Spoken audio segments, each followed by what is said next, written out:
ఈ నెల 22న అయోధ్య రాముని ప్రాణ ప్రతిష్ఠ సందర్భంగా అరుదైన కానుక తయారు చేశాడు సిరిసిల్ల చేనేత కార్మికులు వెల్ది హరిప్రసాద్ రేఖ దంపతులు. చేనేత మగ్గంపై 20 రోజుల పాటు శ్రమించి బంగారు పట్టుచీర రూపొందించారు. ఈ చీర అంచులో అయోధ్య రామ మందిరం, శ్రీరామ పట్టాభిషేకం, జై శ్రీరామ్ తెలుగులో వచ్చే విధంగా, మరోవైపు బార్డర్కు హిందీలో వచ్చే విధంగా, చీర కొంగులో సీతారాముల ప్రతిబింబం, శ్రీరాముడు జన్మించినప్పటి నుంచి పట్టాభిషేకం అయ్యే వరకు రామాయణాన్ని నేశారు.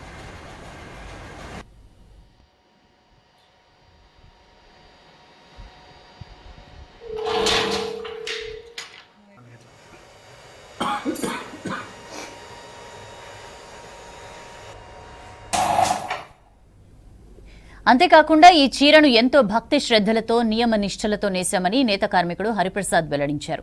ఈ చీర 900 గ్రాములు ఉంటుందని, ఇందులో 8 గ్రాముల బంగారం, 10 గ్రాముల వెండి పట్టు దారాలతో మగ్గంపై తయారు చేశానన్నారు.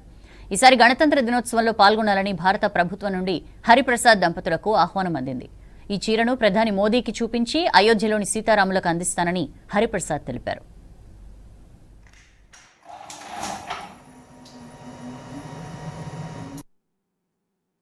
అగ్గిపెట్టెలో ఉండే చీర, సూది రంధ్రంలో దూరే చీర, అంతేకాకుండా చేనేత మగ్గంపై నేతల ముఖ చిత్రాలు ఎన్నో కూడా నేయడం జరిగింది. గుల్లి మరమగ్గాలు కూడా జ్ఞాపకాలుగా తయారు చేసి ఇక్కడ నుండి ఢిల్లీ దాకా కూడా పంపించడం జరిగింది. మొన్నటికి మొన్న G20 సదస్సుకు కూడా 20 దేశాల ప్రధానుల ముఖ చిత్రాలు ఒకే వస్త్రంపై వచ్చే విధంగా తయారు చేసినాను. మరియు ఇప్పుడు మన దేశంలోని అయోధ్య రామ మందిరం నిర్మాణం మరియు ప్రాణప్రతిష్ఠ సందర్భంగా నేను ఏదైనా కానుక తయారు చేయాలన్న ఉద్దేశంతో నా వృత్తి అయినటువంటి చేనేత వృత్తిలో సీతమ్మ వారికి బంగారు పట్టు చీర తయారు చేయడం జరిగింది.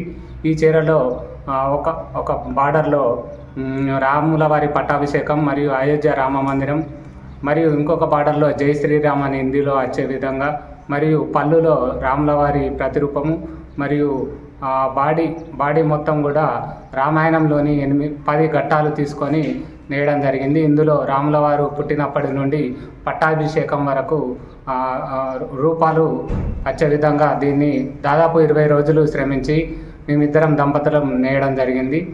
దీనికి దాదాపు 1,50,000 రూపాయలు ఖర్చు చేసి దీన్ని నేసినాను. ఇది నేను 26 జనవరికి నాకు ఢిల్లీకి ఆహ్వానం ఉంది. అక్కడ మోడీ సార్ గారికి చూపించి తర్వాత అయోధ్య రామ మందిరం వారికి అందిస్తానని అనుకుంటున్నాను. ఈ చీర నేసే అవకాశం వచ్చినందుకు నాకు చాలా సంతోషంగా ఉంది.